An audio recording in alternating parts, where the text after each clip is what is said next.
মিঠি শোনা, কালকে আমাদের অনেক সকালে বেরোতে হবে। কেন মা, আমরা কোথায় যাব? কালকে আমার প্রথমে নিমো আন্টির বাড়ি যাব,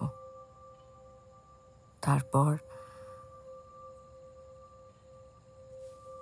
তারপর আমাদের একটা বাড়ি হবে, ছোট্ট, এত বড় না।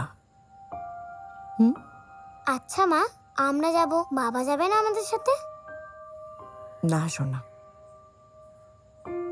তুমি তো জানো বাবার কত কাজ থাকে, তাই না? আমি জানি, বাবা কেন যাবে না। তুমি বাবাকে বকেছো বলেই বাবা যাবে না, তাই তো? তোমরা কেন ঝগড়া করলে মা? প্লিজ তোমরা ভাব করে নাও মা, প্লিজ প্লিজ। ও মামা, ভাব করে নাও না প্লিজ মা। আচ্ছা, তোমরা কি খুব ভালো বন্ধু? ছিলাম, খুব ভালো বন্ধু।